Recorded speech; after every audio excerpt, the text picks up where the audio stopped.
communication with the community, and hopefully together we can make a difference. You can watch us on Jess FM, Jess TV, or jessfm.ca. Tonight, my guest is Bill Ginther from the Lethbridge Soup Kitchen. Welcome, Bill. Thanks for coming. Thank you very much. Appreciate the invitation. Yes. I'm just wondering, what brought you to work at the Soup Kitchen? How did you end up doing that? One of the things that I spent most of my adult life doing was working in international relief and development agencies with a focus on food security. And so what we did is we did a lot of food distribution in Ethiopia, Kenya, and other East African countries. So what happened was I became aware there was an opportunity here and realized, food security on the international level is really no different, except for the magnitude of it, than food security on the local level. And so just prior to taking down on this job just under 2 years ago, we were volunteering at a school breakfast program. And we realized there again how many kids don't have food. They come to school with an empty belly. So when the opportunity came to where I saw this job, and I have to say that this is my third unretirement job. So it just seemed that's like good for us. Here was an opportunity for me to, along with many other people, to make a difference in the lives of people. And so that's really what brought me there. And my wife keeps reminding me that I'm having way too much fun. Not that it's all fun, but just the opportunity to be able to serve. And so that it's probably one of the best jobs I've ever had. Yeah, so it makes you feel good at the end of the day. It does. And I think just giving people an opportunity to be involved in helping someone is in itself a very satisfying thing for me. That it's not only me doing it. I'm not physically serving that many people. I do whenever I have an opportunity. I just slide in and sort of do some dishing out. And our guests, which are generally between 85 and 100 per meal, know who I am.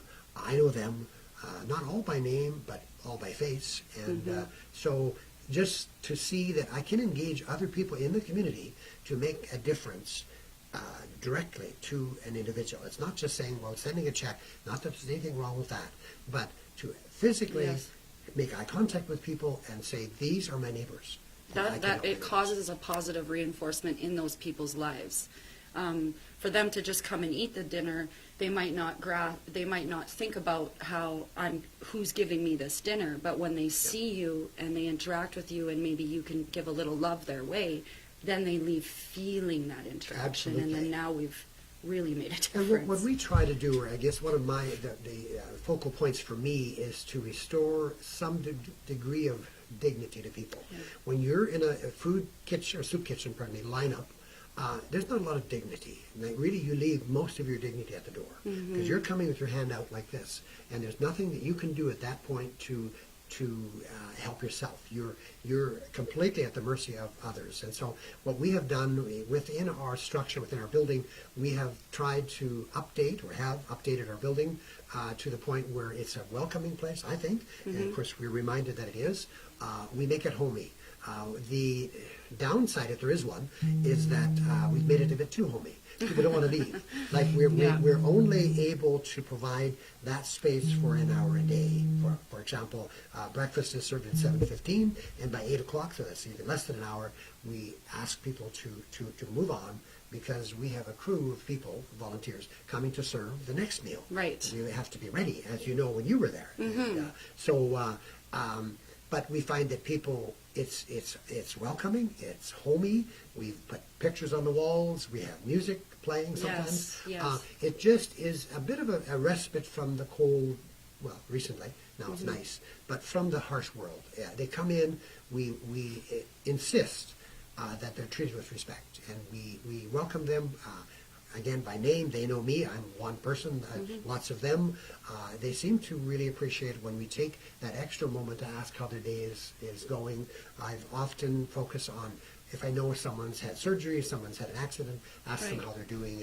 And it's because we, as an organization, our volunteers and staff, genuinely care about these people. Right. It's empathy. It's real. It is, and we don't want to lose that. I said a bit earlier that we remind ourselves, or I remind our staff and our volunteers, that it's about our guests. It's only about our guests. If they don't come, we're not there. There's no need for us. And unfortunately, the need is still there. And one of the things we have done the majority of our guests come from the shelter, which is in the same building next door. They refer to the people they serve as clients.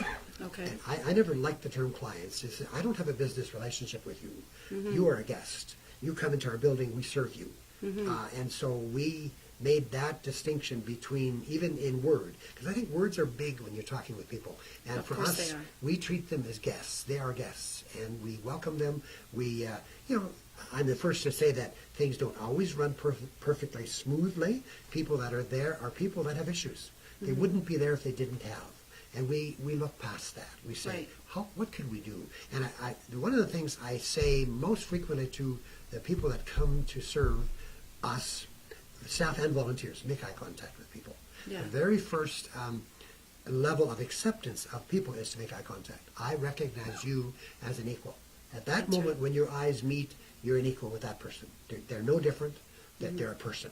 So it happens that they need some help, and we're in a position to provide that help. That's right. Yeah, they're not looking for a ton of sympathy. They're just looking to be able to come in, get their food, and not feel Knowing yucky about it. They're welcome. And they shouldn't. They are welcome. Well, and we make no restrictions. We have no restrictions on who comes. That's. I was going to ask you who can access your services. Is there an age limit though of some kind? No, we tend not to see very many younger families or young children in particular. And part of the reason I think for that is that there are pretty decent, adequate services, well, maybe not adequate, but pretty good services for families with children. So we have an occasional child will come with the family, but I think the parents feel a little bit uncomfortable. Right. We have a lot of people that probably don't look as nice as you do. You know, they're not put together as well. Their behaviors are sometimes a bit Right. erratic because of being on substances or mental illness. So I think I, for one, to bring our grandchildren, I've done that in terms of helping out to serve. But to have them come to eat there, I think you'd kind of be looking around a little bit. So we're actually happy that we don't need to serve that many children. We would. We do have a high chair or two that, Yes, that are yeah. there. So anyone can come. There's different from food banks where you have to qualify. Yes. You get a certain size hamper for a certain size family so many times a month or once a month, and you can come for daily rations. This We is don't- like no questions. no questions asked, absolutely none. You walk in the door, you can be completely dressed in a three-piece suit, and some have. You can come as you are. Right. The only thing that we control is maybe not the right word. We monitor closely. If people come in and their behaviors are so extreme that they could Yes. cause harm to themselves or others, then we'll pull them aside, and sometimes we'll serve them just outside the door, not outside, but in the hallway. Well, you So still that- have a duty to the people who are volunteering, yourself, and also Absolutely. the other guests that are there. It needs to be a safe environment, and Of we need course. to make sure of that. And so anyone's welcome. Okay. There's no questions asked. That's awesome. Yeah, because I read online that the Soup Kitchen's mission statement is just simply to feed the hungry, Absolutely. So- That's it. right? And I mean, that sounds too straight, simple. but it's very straightforward, and it's It is exactly what it straightforward. needs to We be. have a mandate, and for our organization from the Christian perspective, because that's why we do what we do, is that we feel very strongly that our faith insists or encourages us to help those in need. And, who is your neighbor? The neighbors are homeless people. And about 3 months ago, I was listening to a radio interview with the director of the mustard seed in Calgary. And for the first time, I heard him use the term, our homeless neighbors. I thought, oh, I like that. So I've been using that because they are our neighbors. As you know, Well, we all know. I mean, I understand that it's easy to put them on the side as somebody else or a different aspect of maybe the community, but in reality, they are just human beings. They are exactly the same. And there was something somebody had said to me once in my life, Kathleen, the chair could always change. This chair could always change, and that's true. Do you think that everybody who just lost their work when our oil left or whatever the issues may be, do you think that they expected that and then to be at the chair where they can't pay their bills? No. And that's what can happen to people. We can all Absolutely. end up somewhere. Mental illness can hit at any Yeah. time. Very true. so on and so forth. Well, we've also been told, and I've heard, you've probably heard this too, that the average North American is about 2 paychecks away from not meeting their obligations. And there they you can't go. pay their mortgage. So if that happens, if your job is gone and there are no new jobs, what shall you do? You've got to do something. And what happens with that is when people lose, I should back up, our identity, unfortunately, is so tied to what we do. And it shouldn't be. It should be tied to who we are. But it's tied to what we do, especially men, even more so, because the first question someone will ask you, what do you do for a living? They're always. I've learned not to do that, because there was a time in my life where I wasn't doing. I was between. I was looking, couldn't find. It never got to the desperation stage. But what happens with people, and we see that, is that they also tend to begin to rely on something to dull their senses. Basically, my life is going nowhere. I can't seem to get ahead. I don't know anybody. I can't get a job. I don't have a home. I may as well just drink or take whatever substance is available. That's right. And then becomes a downward spiral. And sometimes not everybody has somebody who cares for them or is, loves them. Not everybody has that, and without that, the downward spiral is extremely easy to hit. I think I mentioned earlier too that one of the things that I find most difficult to listen to or even know how to deal with is when people give up. When they actually tell me, I have given up. Or when someone, I think of one particular person now who is in her early 60s. She lives on a little camper in front of her building. Okay. And she says to me, my family, my sons want nothing to do with me. Nothing. Partially they're embarrassed because of what their mom is doing. Okay. But when people give up on you, what is left? And so we try our very best to tell them, we only see you at mealtime, but I do see people around town a lot. It's often, a joke is made about that I know more homeless people than I know people with homes because of the number of people that I meet. But I think if we can combat that issue of there's nobody that cares for me, nobody really wants me, nobody is willing to help me, I have nobody. That is a really, really dark place. That's a place that people, that's why we have issues. Absolutely. I believe it's one of the major issues is just That people void. feeling unloved, that pocket of pain as so per se, where you don't know what to do with it, or you're trying to process, but you can't process all alone, and it's so and nobody dark. to go to, right? Yeah, it's Nobody so to go dark. to. Yeah. I wish people could realize that they're never alone, because if you love yourself, if you could be in tune with yourself, then you would know that you're always loved and there's always something worthy to fight for. But I know that it isn't easy to get there. And I we know. also need people to remind us Always, that we have value. And I think all through society, from a young age, you watch children who are not acknowledged for what they do. They act very differently from those that are acknowledged. And you did a great job, Yes. really, really good. There are people that I know have never been told that. In fact, this is a bit of an aside, but I was really moved maybe 6 months ago when we met somebody who someone told us it's his birthday or her birthday. It was his. Okay. And so we did a very quick birthday. I mean, we have cakes and stuff. Thankfully, we have a lot of food available. And so we brought out this cake. We sang happy birthday. And he leaned over to me, and I'm going to say he was probably in his 40s. He said, I have never had a birthday party. Oh, No one has ever sang happy birthday to me. And I thought, no, how could that be? So we started something now where our guests, if they tell me, because we have no idea, Yes. we don't know their history, tell us. When you come into the line or the day before, tell us it's my birthday or it's his birthday or her birthday, and we will sing happy birthday. Our volunteers are amazing. They love to do that. They'll gather around. I'll bring out a cake with a candle, and you can just see them beaming. And that, again, is just one small example of accepting somebody for who they are. That's But right. to hear someone in their 40s has never had a birthday party. this is sad. Yeah. So Not been acknowledged, not at all. So they go on with life. Nobody cares. I mean, I'm at the age where I don't really want to acknowledge, as my family well knows. I tried to disappear to another country. Yeah. We did. But to never be acknowledged on your special day, yeah. And we have Facebook. We have social media. People that are homeless don't have that. They don't have that. They yeah. don't interact that way. They rely completely on those who reach out to them and that happens most frequently in a setting such as ours. Yeah. Only an hour or two a day, once in the morning, once at noon, but it's most days of the week. We serve Monday to Saturday, not Sunday yet, but I think that'll happen. Yeah, you serve Monday to Saturday, breakfast from 7 to 8 and lunch from 12 to 1. Correct. So remember, I mean, anybody really can eat there. You do not have to be somebody who lives on the street to access this service.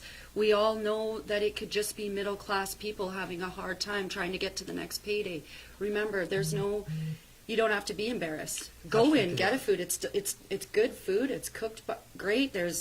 You can meet other people, and maybe when you're back on your feet, you can give back. It's all about that. Don't be afraid to bring your children if you need to. Who cares what other people think about you? Well, feed yourself. Feed your family. That's what this is. Exactly. And the other thing about it is we don't ask any questions. You don't have to tell us your story. Now, there are times we can pretty well see by behaviors, by the way people approach us, by the way they look, that partially what they're dealing with. We never know what someone's dealing with, unless that's you.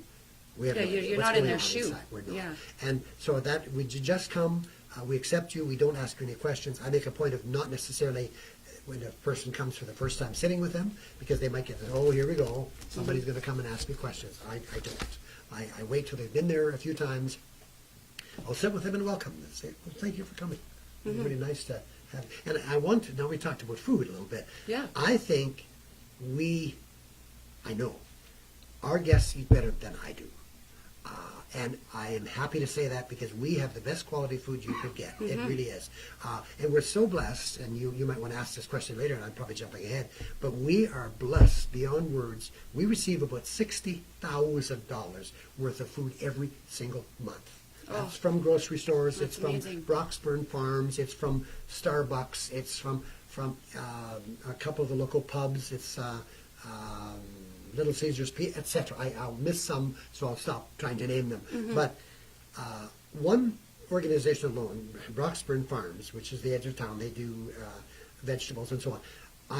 We keep track of every item that is donated. It's weighed, and according to CRA rules, we multiply that times a value of $2.50.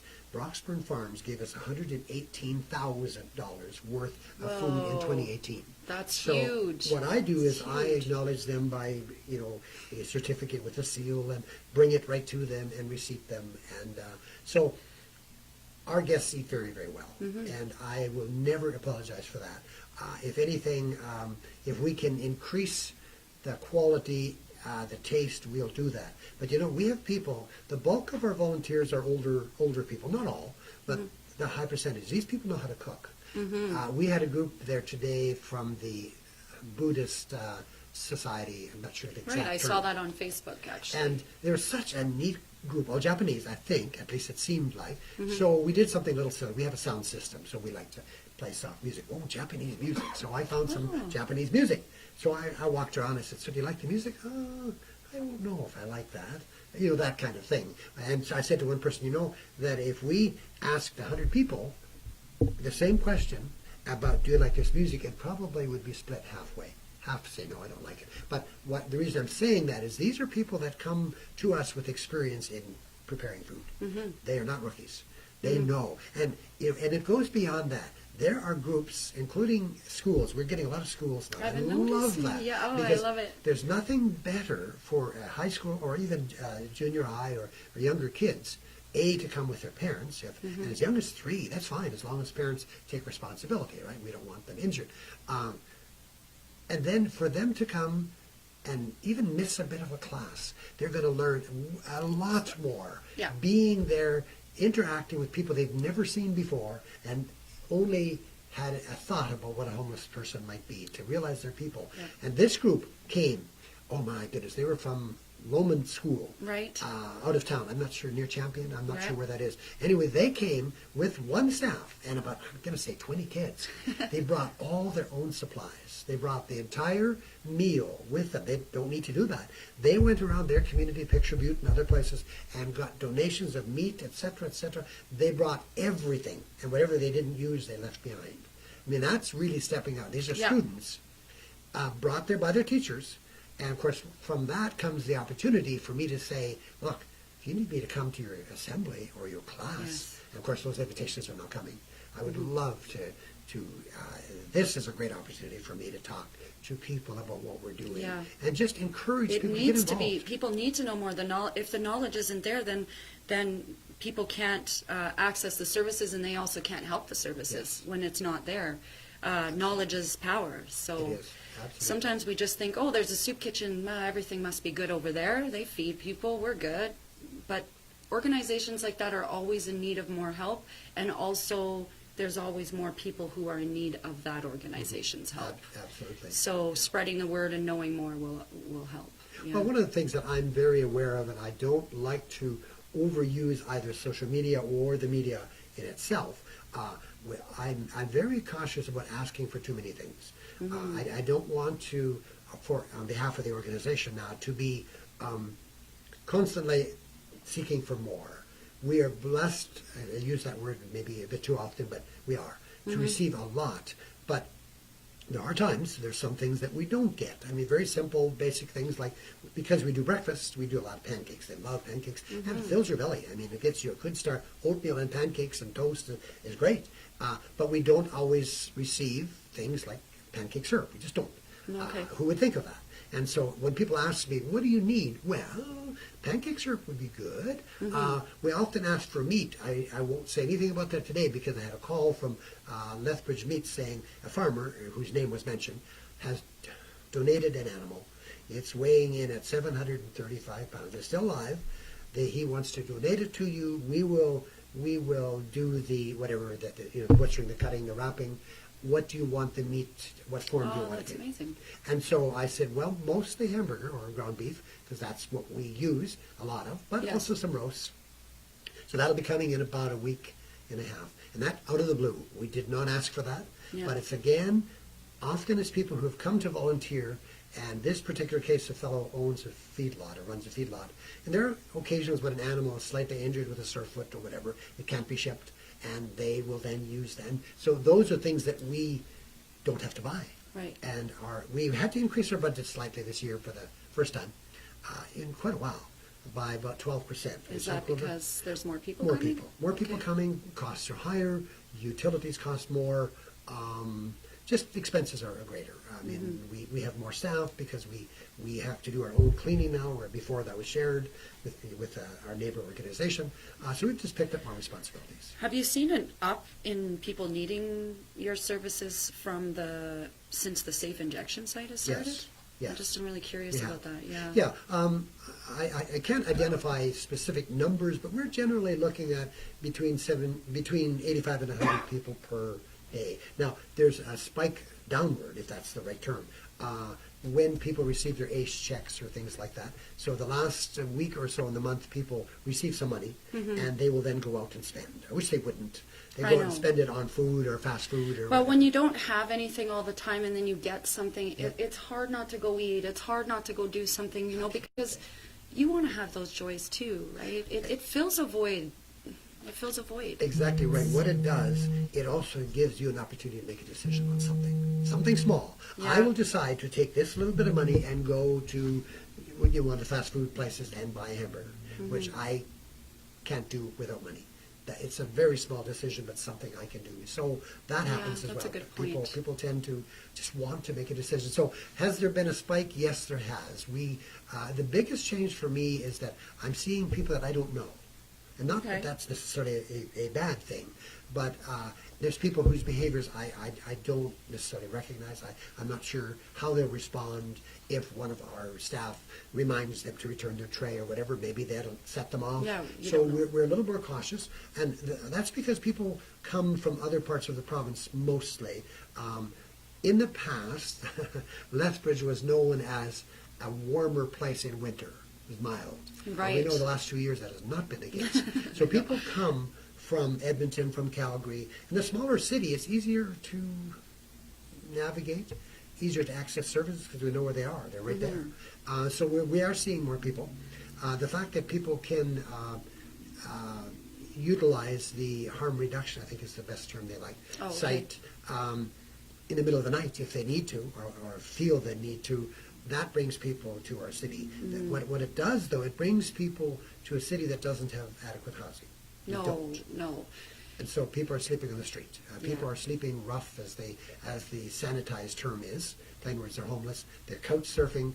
They're sleeping wherever they can find a place. There's several places in the city. There's their cardboard shacks, kind of, and made their own in back alley of the business. Okay, yeah. So I'm going to guess, now we don't have any hard data on numbers because it changes, but we have upwards of 200 homeless people in our city.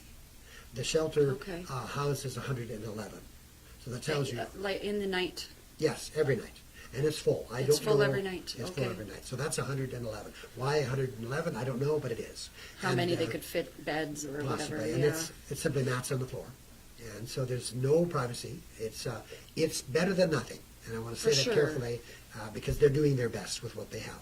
It gives you a roof over your head, and then for us, then we take those clients of theirs and turn them into guests. There's It's got to a be better magical- ways for this. Oh, there have to There's be. got to So, be better ways. We have 100 people, in my view, that are sleeping somewhere. Yes. Now, until maybe 6 months ago, banks left their ATM Yeah, that kind of cubicle or entranceway. something where Yeah. you walk in. It was open for people. They could sleep there. I'm not saying that they invited them, but they allowed it. Well, it becomes a bit awkward if you're coming at night, especially if you're a woman. Not that I want to make that distinction, but if you are, and there's a couple of homeless men laying there on the floor, you have to step over them to use your machine.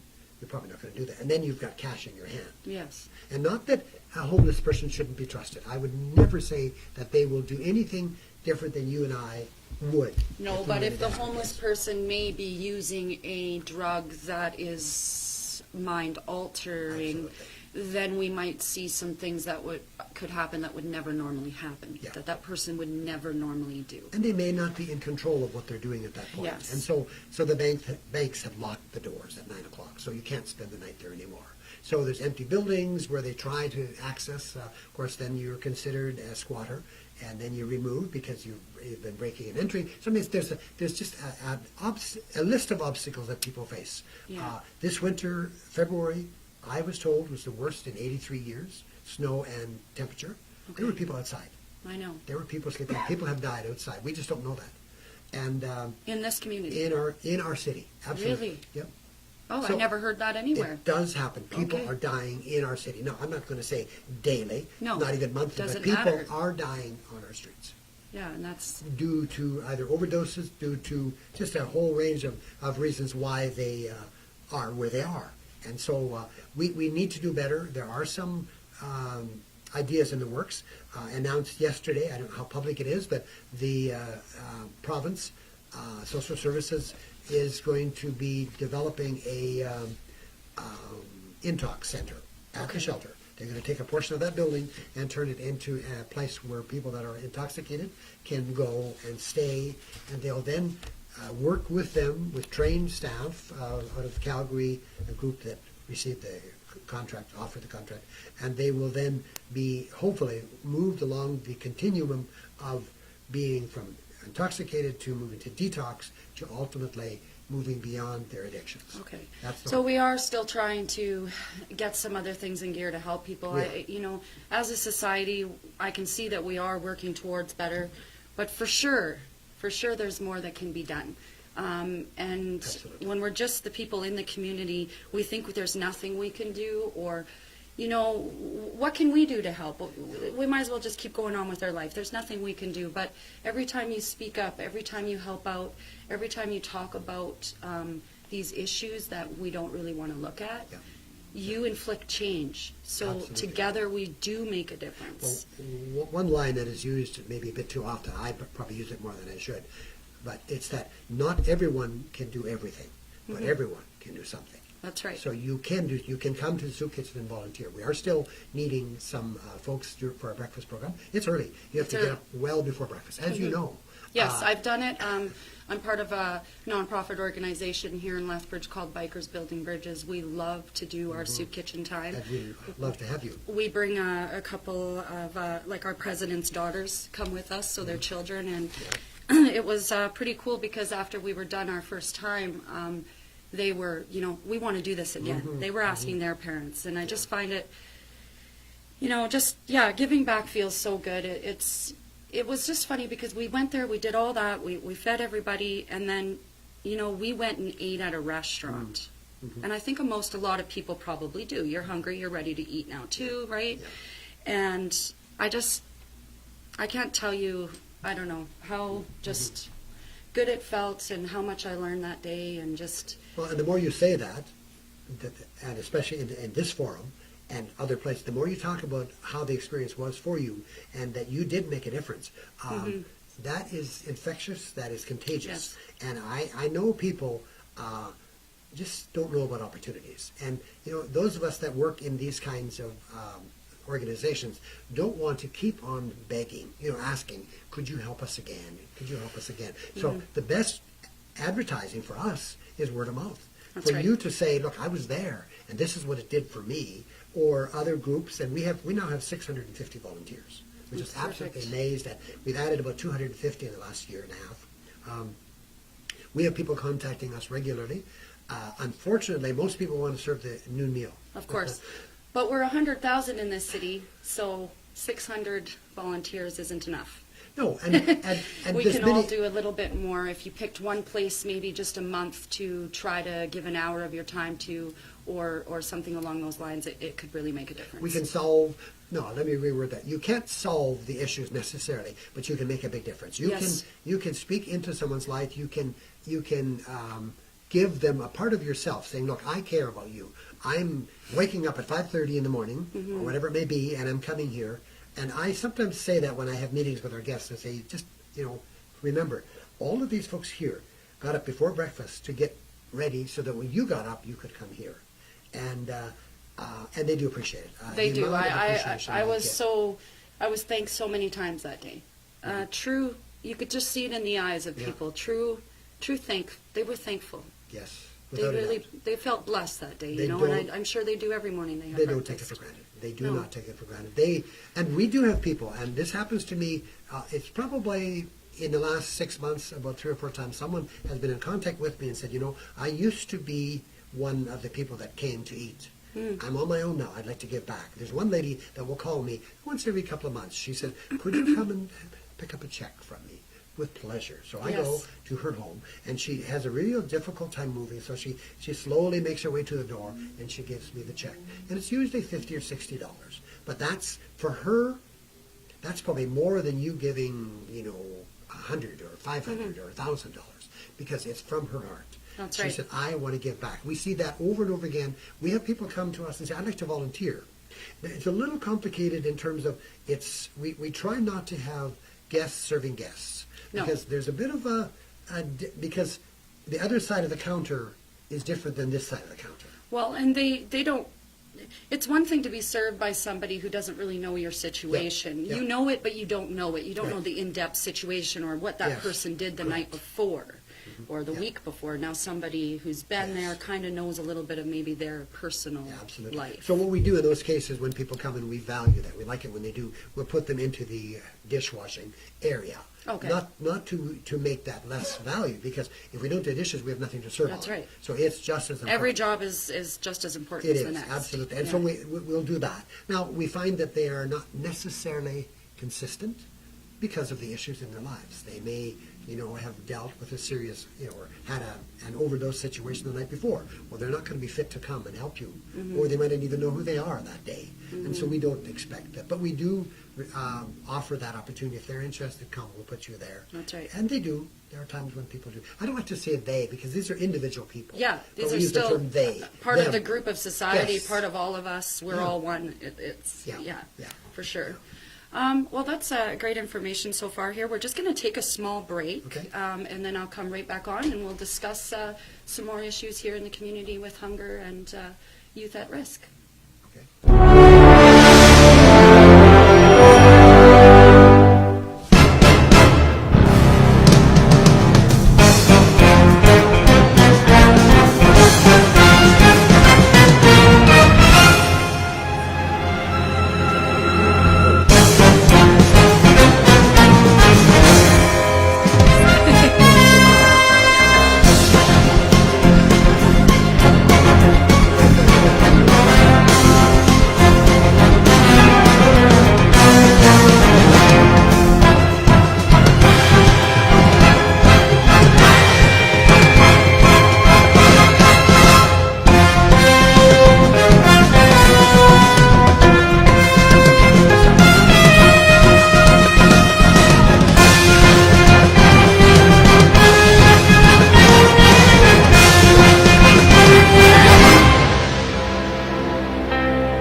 everyone. Welcome back to Awareness Hour with Kathleen. You could be watching this on Jess FM, jessfm.ca, or on Facebook. Today, my guest with me is Bill Ginther from the Lethbridge Soup Kitchen, and we've been discussing hunger and what we can do to help out in our communities. So we've been talking lots about, who comes in and how you help everyone, but I'm just wondering, so where do you get all the funds to run this place? Are you a nonprofit organization? We are. We are also considered a registered charity with CRA. So anyone that would choose to gift, provide a gift, what's the word I'm looking for? Donation. A donation, yes. Finally, that we are able to receive it. It's a tax deductible receipt. We are very, very fortunate that we have a number of churches. The soup kitchen was started, I should back up, it was started about 35 years ago by a group of people in a church, St. Augustine's, I think it was. Okay. If I got that right, in their basement, and it operated out of there for a while, and we had a volunteer director by the name of Joyce, was with us for 34 years. She retired at age 88. Which gave me the opening to join the organization, and I very quickly told the board that I will not be staying until I'm 88, and I won't be there for 34 years because the math doesn't work. For me, I'd be well over 100, and so we're not going there. So back Are you then, sure? Because isn't this your third kind of is. semi-retirement job? Who knows what the future will? I would say only the Lord knows what the future Yeah, holds. that's true. So we have churches that have us on their budget, in their budget. Okay. There's a number of churches that submit funds to us on either monthly or a quarterly basis. They fit it in the budget. It's actually a budget line item, and so I think there's 4 churches that do that, and so they send us money regularly. We have churches, individuals, groups who simply send us money when they feel we need it. Okay. We do I should back up. We also apply for some grants. Okay. The city of Lethbridge gives us a grant once a year, or every year, for $38,000. We just received that. We apply for grants for different organizations. The Catholic Diocese of Calgary, we applied for a grant and were approved for an $8,000 grant. Okay. It has not yet come, but it will. We just applied today, literally this afternoon. I finished, my hand is still sore from all the typing. Paperwork. Yes, exactly, with the United Way. They're very good in our yeah. community. We applied for funding for them, specifically for the breakfast program, because there are some added expenses there. Some of the food that we serve, we don't receive. We don't receive breakfast sausages. We don't receive pancake flour. We don't receive, I mentioned earlier, pancake syrup. Those things we just don't. Not something that comes regularly. So we have to buy those, so that's an added expense. So is that something, let's say somebody's watching this show right now or listening in and they're thinking, I want to help out the soup kitchen. What could I bring? What would be something they could bring, let's say, this week? If they really wanted, would be pancake syrup. Absolutely. And that's something. The other thing that we don't get very much of is pasta or pasta. I never know how to say it. Yeah. One of those, P-A-S-T-A or whatever. Okay. Which we often need, we use. We have probably quite a for few, like soups and yeah, casseroles. things like that. We do have quite a few people that don't have teeth. It's just Yeah. the reality. If you don't look after your teeth, they disappear on you. And so we have quite a few people that are, I don't want to say toothless because that sounds bad, but that don't have teeth. And so they need to have food that's a little easier to digest, doesn't have to be chewed as much. So we use quite a bit of pasta sauce, and we don't receive that. It doesn't come with our. So that's the one thing we can always use. We can always use coffee. We serve 160 cups of coffee per meal. Okay. So we're really blessed that the Rotary Club of Lethbridge East, I hope I got that right, provided us with the funding to buy a huge, you probably saw it, the huge coffee maker we have. Yes, The yes. instant coffee, 80 cups at a time, boom, it's ready. Boom. I think it's done in, I swear it's 3 minutes. And as soon as you turn it on, you can take the coffee. Okay. And so you never run out. We're always running out. So we have the folks at Cuppers are very good about bringing us, mostly when someone has placed an order and hasn't picked it up, they will bring a big bag, which is wonderful. We haven't established a particular supplier because we don't look for suppliers. They come to us, which is great. Yes. They offer. And so we often we could use coffee. We have to buy coffee. Okay. And coffee is expensive. We don't buy the designer coffee necessarily. Well, if you're getting it from Cuppers, you're getting some we designer do have coffee. we absolutely. Because Bikers Building Bridges sells our signature coffee Oh. from Cuppers also. Okay. So we teamed up with them. And I think Cuppers kinds of teams up with a lot of They do, people. They're pretty absolutely. good in the community for giving back, I Yeah, think. McDonald's has also. We had a time when our coffee makers, when we had the old coffee makers, actually stopped working, and we were like horror of horrors. We're out of coffee. What are we Coffee gonna is do? your kickstarter. Probably for me too. Well, yeah, and I'm still so drinking a coffee there you here. go. And I keep looking at yours and thinking, but so that's one of the things we could always also utilize. I meant to say that McDonald's has supplied us.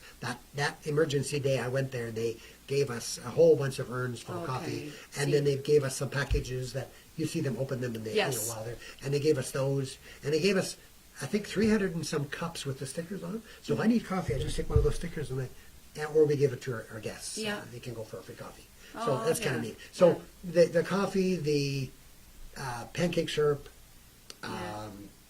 pancake flour, pancake mix. We did have a local supplier that gave us sacks, 75-pound, 80-pound sacks, P&H milling, but they are no longer doing that. Okay. So now we've just established, I should say, our local and area how-to rate colonies are amazing. Yes. You would not believe the amount of things daily that they bring to us. Yeah, I believe it. They have a new product, new to us, called Coyote brand. You've seen it in stores. Yes, They yes. produce that near Raymond somewhere. Oh, I didn't know that. They That's do. delicious And pancake they deliver mix. it. I went there on a tour, and they only sell it by the semi-load. So that's the kind of marketing someone has done for them, because they don't do their own. They don't do social media. And so we bought some from them. I should reword that. They donated several cases to us, and they said, when you run out, let us know. My feeling is they could donate, or we might pay for it. So things like that are the basic things that we could use. We do access them because we buy them from the money that we receive. And just back to the question about funding. We also do a couple of events. We're very fortunate that there is an event just before Christmas called Fall Into Christmas. It's Okay. a craft event at the exhibition grounds. Oh, yes, yes. And what happens is the vendors, the makers of the quality items, have the option to donate an item to us. We set it up on a table, and we put a little container in front of each one. And then you buy a page of tickets, 25 tickets. For Oh, like a $5. raffle. Yeah, and you put it in whatever container you want. Right. In front. So, and that generates for us about $4,000 every year. Okay. So we get volunteers to help us. We make the draw, and then we contact people, and then they come. They have to come to us, so then they get to know who we are by seeing us. I try to make them come sort of at mealtime. Say that's when it suits me best, so they can see firsthand what we're doing. Yeah. We also It's harder to say no when you're looking that in the face, isn't yeah, it? exactly. And coming up on Wednesday, Thursday, March 27th and 28th, David, I'm going to say Mikaliuk. I may be saying it wrong. We call him David M. He works for the school district number 51. Yes. And he does choirs. And he brings his choirs to Southminster Church, and that's coming up now the 27th and 28th, next Wednesday and Thursday. And they used to do it one day, and then they would take a goodwill offering or free will offering, I guess is one, Okay. and they gave that to us. It's between $2,500 and $3,500 per night. Oh, you know, good. there's the 2 nights because there's so many grandparents and families want to come and hear their son or granddaughter Yes. or whatever in a choir that they come. They fill the building, and it's amazing music. And so we go there and say thank you, tell them a bit about what we do, and then the money comes to us. So that's the second event. We did our first ever walk, a sponsored walk called, Oh, yeah, I saw called that. March 4th. March 4th, but actually on March 3rd. You got it. So you saw that. Yeah. It was a bit of play on words, but it was on March 3rd because Mm-hmm. a friend of ours, actually a really good fellow, John Kerber from Kerber Flooring. I'd like to drop names because these are people who are so Hey, supportive of us. That's what And we got to do. We got John, to all support each other in the absolutely. community. John said to me one day, you know, Bill, you should do an event called March 4th. And I am very easily confused at my age, and I thought he was referring to a Star Wars thing. But that's like May 5th or something, is it? May the 4th be? Yeah, May the May 4th. There you go. And I As thought if I that's took what a he blank meant. there. That's Yeah. and I had no idea. I'd never watched Star Wars or anything like that. And anyway, he said, oh, no, like March 4th. Oh. I said, when? This year? He said, well, okay. I said, will you be our corporate sponsor? And he said, I don't know what that means. I said, I don't either. Let's just do something. And so let's just work together. and we did. And I just put it out there, and I made the mistake, which I make frequently. A mistake, that is, different ones. Mm-hmm. Not this, sometimes the same ones over and over again. But I That's forgot. called insanity. Oh, that's what it is. Okay, yeah. Old age. Let's get it right. Or something. Yeah, get it right.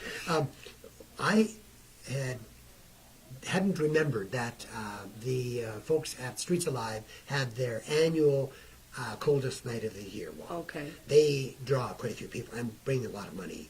And it didn't dawn on me until after I scheduled the walk that, that's just like a week and a half after their big event. That's where people will go. And I thought, okay, well, we'll just try it. And I've done some, I call it resource development. I like the other term. Yeah, anyway. We got 35 people that registered. And I thought, okay, well, we'll try it. Those 35 people, along with the sponsors, raised $10,700, which is absolutely amazing to me. So then we did something. I've done these kind of things before. So I bought a bike, and you probably saw that on Facebook today. This bike, wanted to give it to the person who raised the most support. Okay. Well, that happened to be somebody in this room. Well, I can't give the bike to myself. So I gave it to the next person in line, and that was one of our new board members, Barb. And Barb said, I don't need a bike. I've got one sitting in the garage I never use. I would like you, she said to me, to bring that bike to the soup kitchen and have a raffle for your guests. Yeah. I did. We gave away that bike today. Oh my goodness, he was so pleased. And we've never done that. Aha, we got something new. That's another thing people could do. If they have like bike helmets, prefer to be new because we want to make sure they're good. Yeah. Bicycle locks, backpacks, Yeah. those kinds of things. Just think of, I'm thinking now, I'm stuck on the biker idea, not biker, Yeah. but cyclist Yeah. idea that if we could have a draw on a monthly basis, maybe a package of biker stuff or bicyclist stuff. Yeah. That would be good too. So this is the first time we ever did that. Oh, the excitement in the room. The only thing that happens though is that people tend to take each other's things. I know, yes. So- but we can't always be concerned with what could go wrong.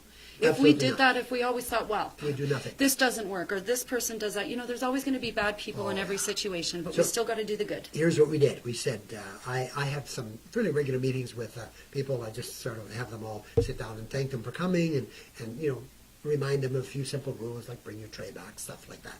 I treat volunteers with respect and those kinds of things.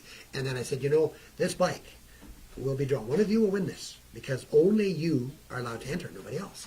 So it's this room of people. And I said, please let the winner keep it for a while. And they knew what I was saying. They don't steal it from each other. Because I said, we recognize that bike. It's a very unique bike. It had like square tubing on it. I've never seen that.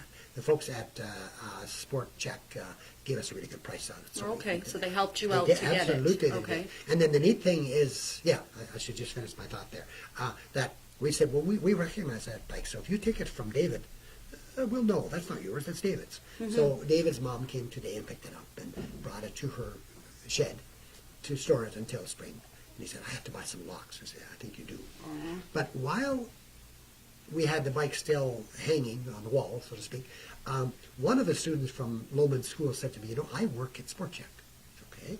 He said, I'm going to ask the owner or manager whether they would donate something that you could do this more often. I said, yes, please do. We'll Yeah. do it with pleasure. And they've helped us before. I've spent quite a bit of time in Eastern Africa, as you know, and I remember going a number of years ago and requesting soccer balls and pumps for the kids in Ethiopia who used up rolled up plastic bags. Yes. That's all they had. Oh, you should have seen their faces when we brought them soccer balls. There's Just something so simple, hey? It's almost mind-boggling to think Yeah. how simple it is to help. And that's the same for us. It is so simple to help. Yeah. Make an item available. Bring us something. Make a donation. We're like food banks. Money is worth more because we can access things for a better price than you Right. can. That is very true. That's with the food banks too. We do food drives.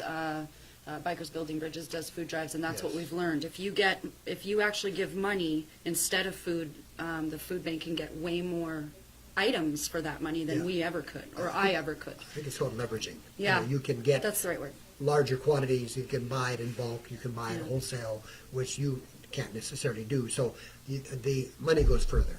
Yeah. And one of the things we do, we acknowledge I will receive every gift. It doesn't matter. You often hear the term that we'll receive everything over $20.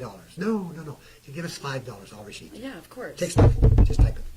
Every 50 cents adds a dollar at the end. So we're not only acknowledging the bigger gifts, we do get some very big gifts. Mm-hmm. We had one of our volunteers who,